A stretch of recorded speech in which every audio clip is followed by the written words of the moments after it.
Clear prop.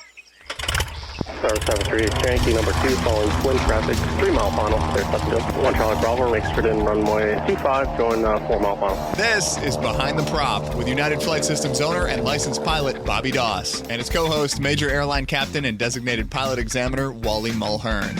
Now let's go Behind the Prop. What's up, Wally? Hey, Bobby, how are you? Fantastic as always.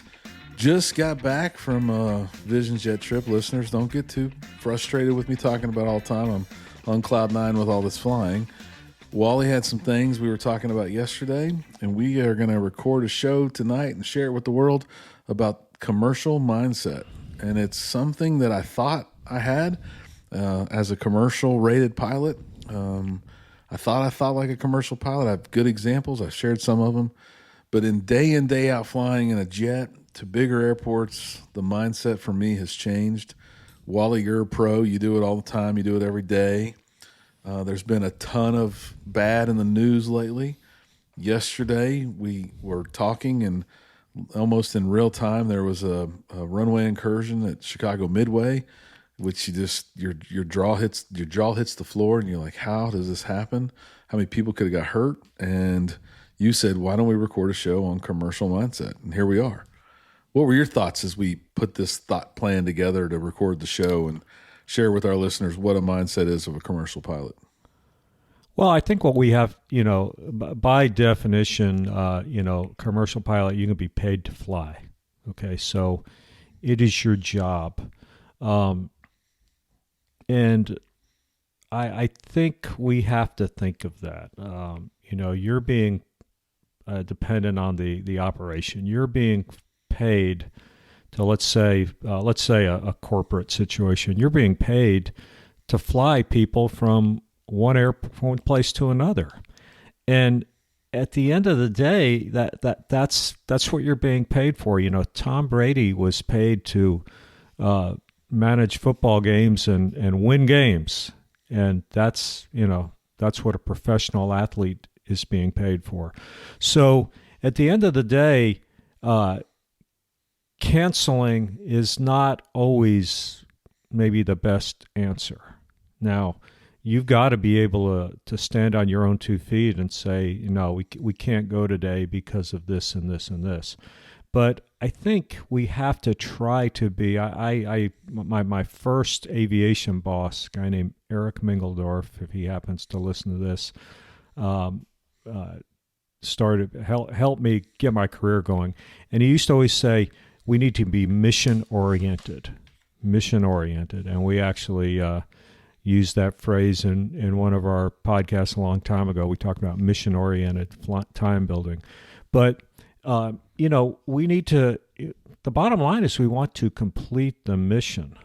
We want to, an operative word being complete. Okay, so that doesn't mean just go up and fly in a very unsafe situation. But maybe mission-oriented to a commercial pilot is a little bit different than to a non-commercial pilot. I give scenarios on all my private and commercial check rides, and a lot of times the on the private, the applicant will say, well, and I'll give them an overweight situation. I say, okay, you get to the airport, and I bring my a friend or an animal or something with me, and we're overweight. And I asked them, well, what can we do? And probably 70% of my private applicants will say, oh, we can't go. And they're not thinking, well, gee, we're going to land at that airport with 23 gallons worth of fuel, and we're only 18 pounds overweight. We could take 3 gallons off and land up there with 20 gallons instead of 23 gallons, and that's still within my personal minimums. Sometimes with a private, I have to kind of twist their arm into taking the flight like that or making that decision. I don't feel like I should have to do any arm twisting with my commercials. I think a commercial applicant should be able to, I won't say troubleshoot, but yeah, maybe that's a good word. Troubleshoot the situation and kind of come up with some potential solutions. Okay, maybe they always start out by, no, he can't go. Okay, well, we can get rid of some bags. Well, no, I need my underwear to go with me. So, man, Wally, you just made everybody that listens to our show become disappointed, because I have a feeling that the millions of listeners thought you went commando, like no underwear ever. No, not me. Not me. Disappointment, man, all around the world. Well, yeah, you want to take your bags, you want to take your dog. That's not the right solution. And you said it, but I was going to ask, like, what's the varying difference you expect from a private student or applicant compared to a commercial applicant? I mean, I think there is a difference in that mindset. I think what I've seen lately is the approach that the pilots around me. I'm the rookie here. I'm the learner still. I'm in SOE flight time right now. The way that they watch the weather, the way they're looking at their phones for weather updates and flight planning updates and routes that have been flown and turbulence and winds aloft. Like, we talk about it all the time in the flight school kind of world and training world, but it's not real world. And to see it in real time and to think about it differently, my mindset has changed. And I think the speed expectation, yes, it's a jet, but it's a small jet. There's prop planes that go faster than the Vision jet. It's the mindset that you're going to go as fast as you really can at these busy airports, as far as you really can, and then manage the energy. You can't even simulate that, I don't think, in a Cessna or a Warrior in the training world, right? Right, absolutely. There's definitely a different mindset because of that, and I think that's what we're going to continue to dive into today. For me, the interesting go, no-go type decisions or thought processes that I've been approached with has really been more about instrument flying. It is a different mindset. We took off Monday. We were going to take off Monday, and the visibility was really, really low. Like, no way you would ever take off in a piston plane. And I think it was 200 feet was the ceiling, and it was 1 mile visibility. And the guy that I was flying with was like, I said, this would be below my personal minimums. I probably wouldn't go. He goes, oh, I would go. I wouldn't be the least bit worried in the Citation because I got 2 engines. And in the Vision jet, I'm really not worried either at 200 and a mile visibility. And I was like, wow. And I'm thinking, issue, how am I going to get back? What am I going to do? And he's like, look, at 200 a mile, Intercontinental, our big airport in Houston, is like 6 minutes from here. I'm going to be able to land there because they have those minimums. I can't come back to this airport, but I can go to that airport, and I feel pretty confident that my safety envelope is there. And we saw somebody take off, and I was like, wow, okay. I see they took off. I could see him. That's interesting. And he goes, check the weather again, and it was 200 and a quarter mile. And I was like, that's a different ball game. And he goes, yeah, I would not go anymore. And I was intrigued because what's really the difference in 200 and a mile and 200 and a quarter mile? Obviously, how far you can see. And he goes, those are beyond the minimums at Intercontinental. You can't land there. You can't land here. You can't go really anywhere with a quarter mile visibility. And that changes the ball game because then I'm trapped. I'm kind of stuck. I got to go somewhere else really far away. And at that point in Houston, it was pink for miles in both directions. Like, you weren't going to find an airport where you could land for a long, long way. And I just don't think I think like that. I'm that private student that says, oh, it's cloudy, it's below 1,000, I'm not going to go. And I think the first thing he said to me was, well, I got a meeting, Bobby. We got to get to the meeting. Like, what are we going to do? And I think that's the way commercial pilots are probably engaging with their managers, leaders, whoever's the owner of that aircraft. They're going to take them and say, let's go. Yeah, but you do have to, at some point be able to put your foot down and say, no, I can't go. But that's finding that line. I'll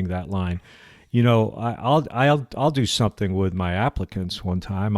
As they're telling me we can't take this trip, I'll say, hold on just a second, and it's a little comedy relief, I'll pick up my phone and I'll pretend that I'm calling my airline, and I'll say, "Hey, my flight to Honolulu on day after tomorrow.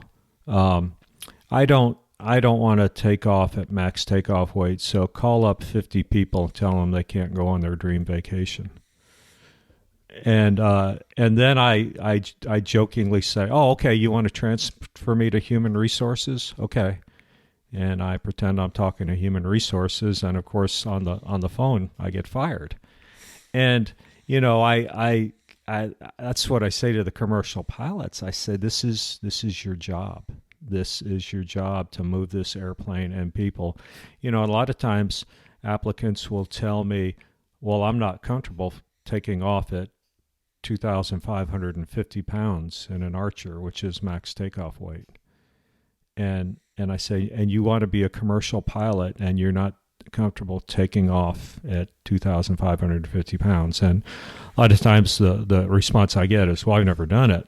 And go, "Well, then shame on you and shame on your CFI." Amen. You ought to know what it's like. You don't, if you're going to give your kid the keys to the car to drive from point A to point B, and they're not comfortable driving 65 on the interstate, and they're going to go on the interstate, well, then they're a hazard. So. Good point. Speaking of the fine line, and you got to make some tough calls. I was watching a YouTube video this week, came up on my reels or something on my phone, I'm sure, and it was an air traffic controller. I'll try and find the video and put in the show notes, but it was an air traffic controller who was working on 9/11, and he was working the Fort Worth sector, and he said that his manager came up to him and said, "I don't really know what's going on. Something's happened, and we need to get every aircraft on the ground as fast as we can." And he thought it was a joke. He thought it was a drill. He said, "I ain't got time for this drill." And they're like, "No, it's not a drill." Long story short, he starts working everybody back on the ground, and he's working everybody to Lubbock and back to Dallas. And he said there's one jet going to Vegas, and the pilot says, "My boss says we're going to Vegas." And the air traffic controller says, "Look, this isn't your boss's decision anymore. I'm told to get everybody on the ground. We got to get them on the ground. I need you to follow my instructions and go to Lubbock." The guy says, "Look, my boss says we're going to Vegas. I'm going to Vegas."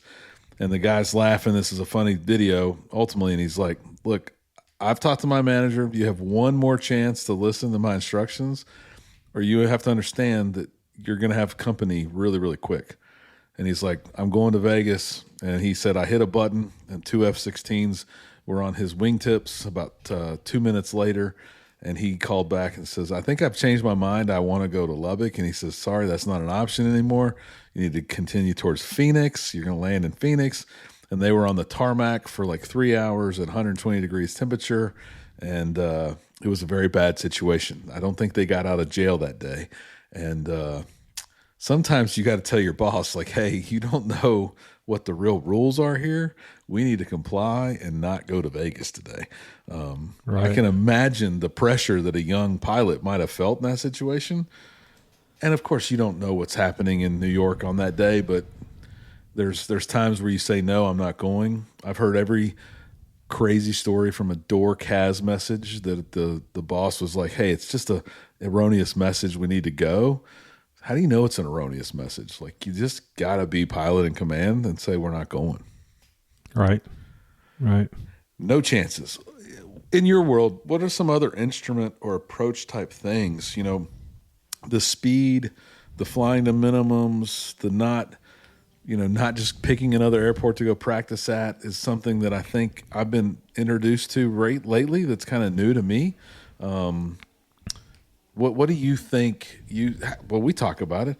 Do you expect a commercial pilot that comes to do a check ride with you, Wally, to be instrument current and proficient? Absolutely.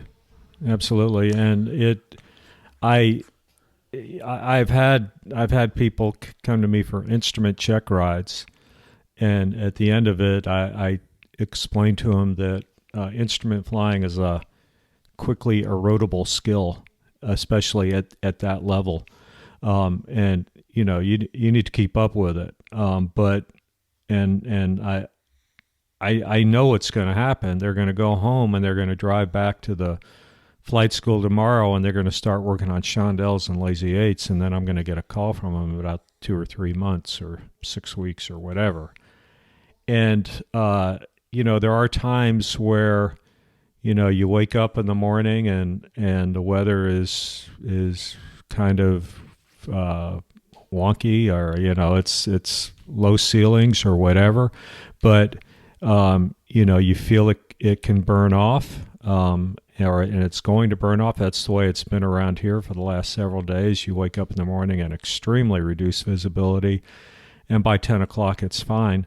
And I will usually communicate with the applicant early in the morning, and I'll ask them. I'll say, "Are you, if needed, are you comfortable filing IFR for this flight? Maybe to get to an airport that's 20 miles away, or just to get above the clouds to do our maneuvers, and then maybe by the time we come back in, it's fine."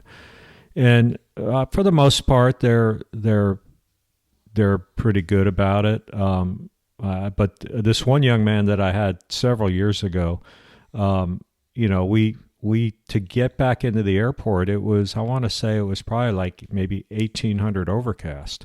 We went out, we were able to do all the maneuvers, and to get back it was back into hooks. We needed to really fly the approach, and commercial check ride. So this technically really wasn't part of the check ride, but he really had no idea what he was doing. And we got in and we talked about it. And I said, did you take my advice, or did you just come back the next day and start doing chandelles and lazy eights? And he said that's what he did. And I said, well, you could tell. And we had a good discussion, if you will, talking about being the professional pilot. I said, so now you want to go out tomorrow and start applying for jobs, and you're not really proficient in instrument flying.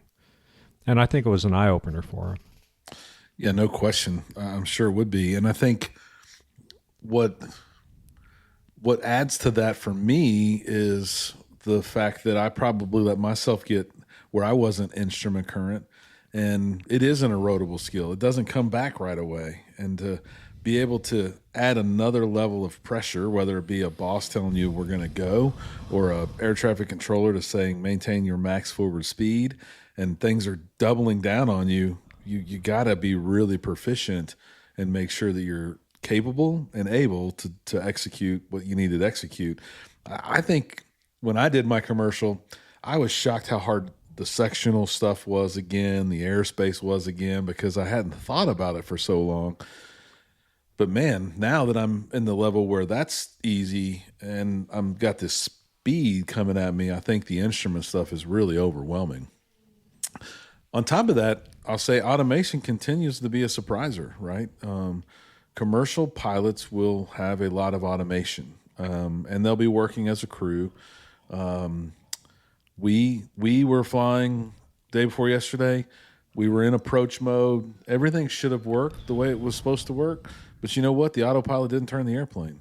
And if we wouldn't have caught it, it could have got to be a nasty situation pretty quick in some busy airspace, You have to be in front of that airplane. You have to know what you're expecting it to do. And when it doesn't do what you thought it was going to do, you better do it for it, right? You are the pilot. And I'm sure you don't experience that stuff in your bigger planes, but I'm sure you maybe have had that in the Saratoga or been on a check ride where things didn't work out. That automation can end up biting you in the butt really, really quick. I think we've probably seen plenty of Air Safety Institute messages or videos about things like that where the automation ended up winning. You got to know what it's supposed to be doing and make sure that it's doing what it's supposed to be doing. Yeah, well, at my airline, we have an automation policy, and the automation policy, in a nutshell, says use it to its full extent until it starts getting in the way, and then start shedding the automation. There's different levels of shedding, but yeah, you've got to be able to, and this can happen in a a very short period of time.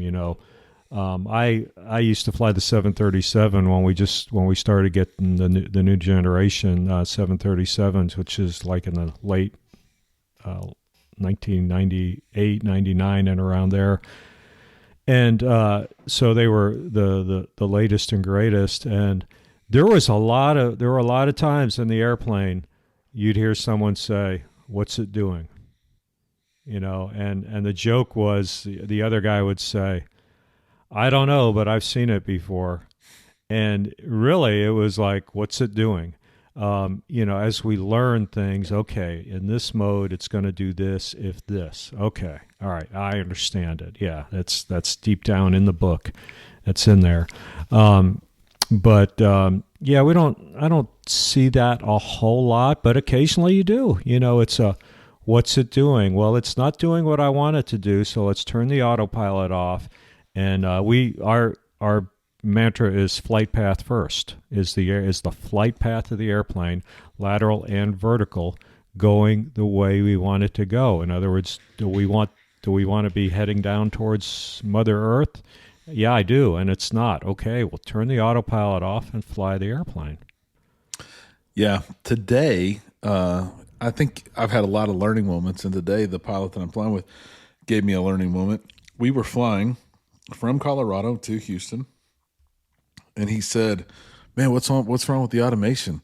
Your plane's not anywhere pointed that it's supposed to be pointed." And I look at the screen, and the plane is literally flying like 50 degrees off course.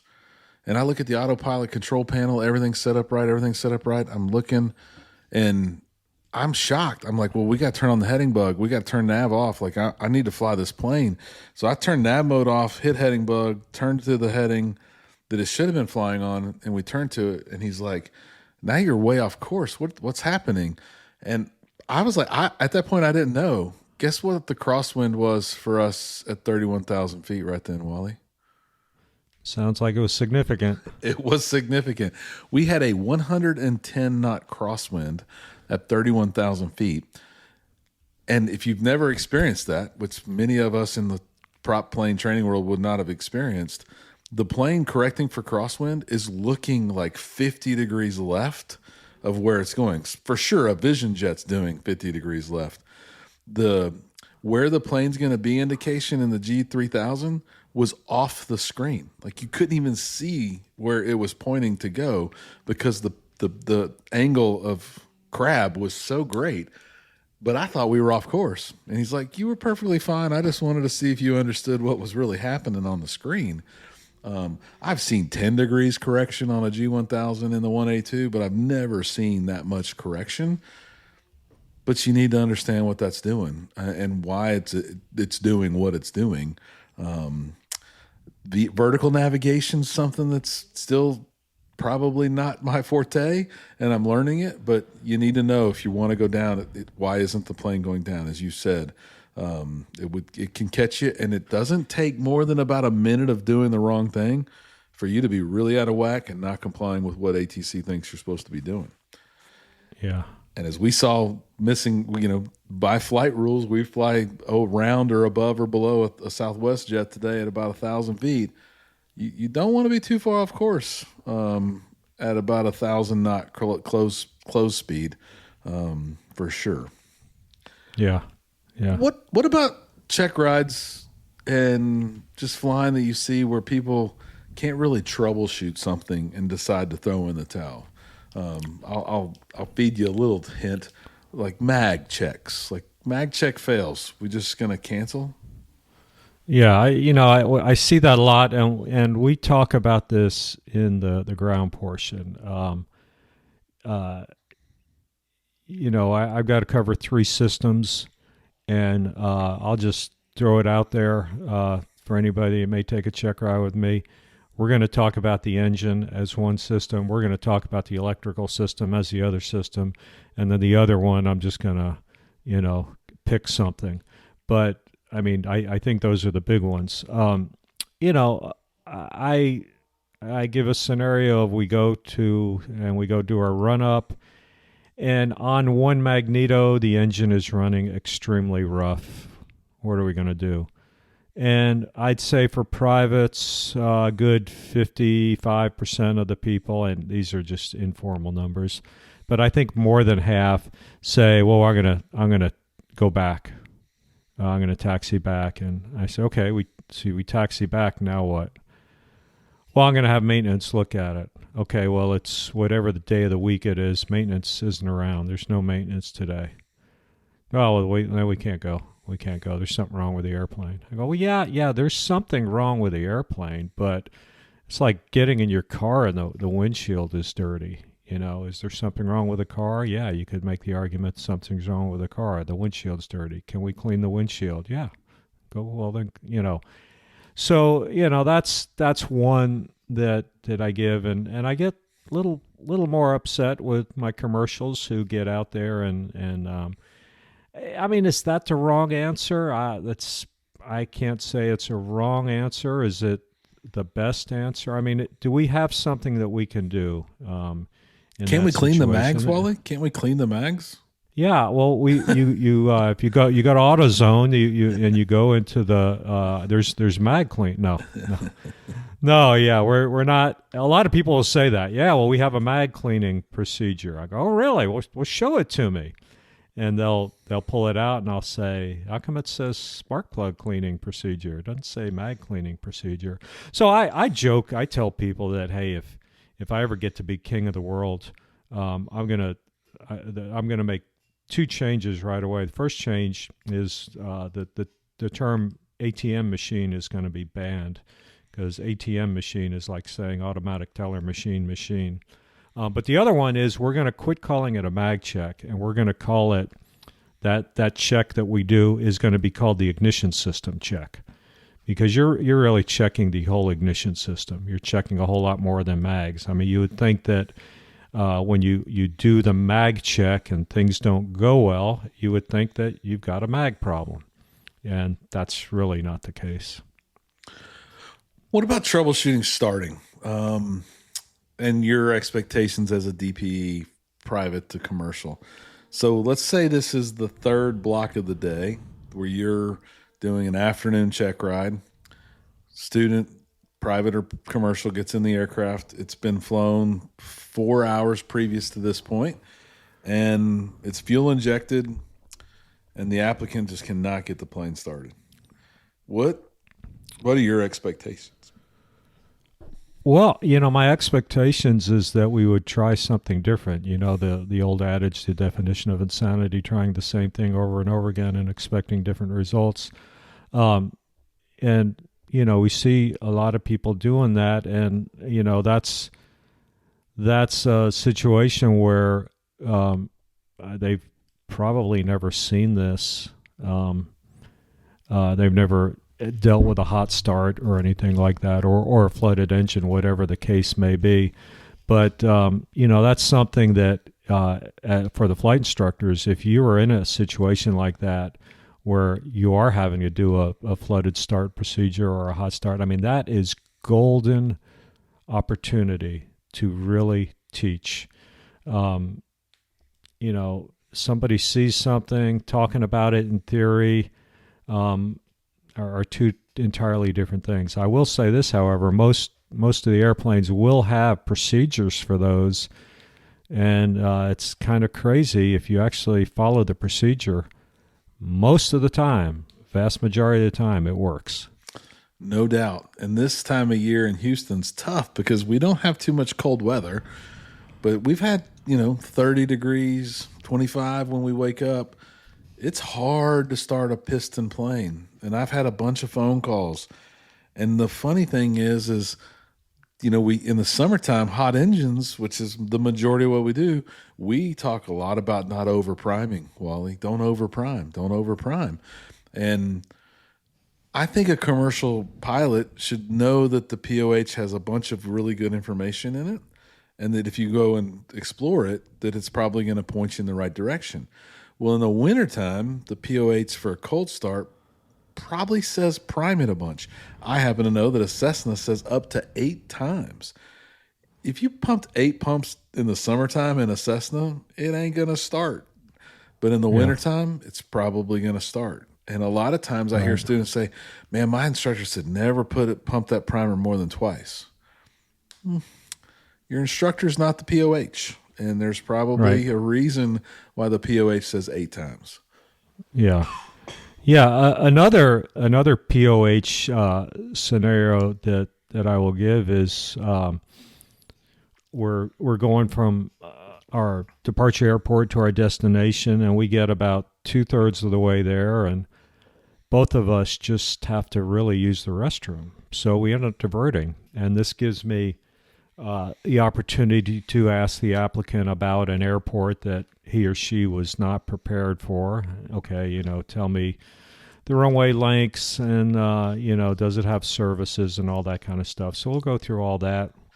And so we go to the airport and we go in, we use the restroom. While we're there, we decide to get fuel, and then we go in, and the person working at the FBO says, hey, we got a really good barbecue place down the street. You guys want to go grab some lunch? So we take them up on it, and we come back an hour later, we get in the airplane, and you look down and realize, oh my gosh, I left the master switch on. And it probably wouldn't happen this way, but we'll say that we have a totally dead battery. What are we going to do? And by and large, most people say, well, we're going to have to, but usually what they'll say is, well, we're going to have to get a new battery, or we're going to have to charge it. And I say, well, okay, yeah, the charger's on another airplane. That one's going to be done charging in 4 hours, and we can put it on this one then. So you're going to be delayed significantly. And, we get into, most airplanes do have a procedure for starting the engine using external power. And, we get in, we talk about the procedure of doing that. And it's different on different type airplanes, obviously. On a Piper, for instance, I'm not 100% sure about the newer Pipers, but I know the older Pipers, if you start using external power, you actually start the airplane with the master switch off, which seems a little weird, but that's the procedure, and it works. Trust me, it works. I've done it. A Cessna, usually the master switch is on, but it is important that you plug the power in before you turn the master switch on. I don't know if you guys remember the scene in Apollo 13 where they had to come up with a procedure to power up the LEM to get it back to Earth, and they had a limited amount of electricity. And so the guys on the ground came up with this complex procedure, and they were telling the guys in the lunar module that they needed to follow this procedure exact, because when you deal with electricity, you're opening and closing relays, and sometimes, turning the master switch on and then plugging it in, a relay that needs to be closed won't be closed. So you got to plug the power on in and then turn the master switch on. So it's just a matter of following the checklist. No question. And that leads me to my last question. Whether you're private, commercial, you have a commercial mindset or not, when there's an issue, what is the first thing you should think about doing, Wally? Fixing it. But what would I refer to with the steps to fix it? Oh, POH. POH. Which is going to have a checklist. Yeah. So when in doubt, I recently took that Vision Jet check ride, and every time he told me there was a problem, he says, what are you going to do? I said, I'm going to refer to the checklist. And I got them all right because I said the right words, but I didn't know what to do in some of those cases. But you have the POH, you have a list of instructions.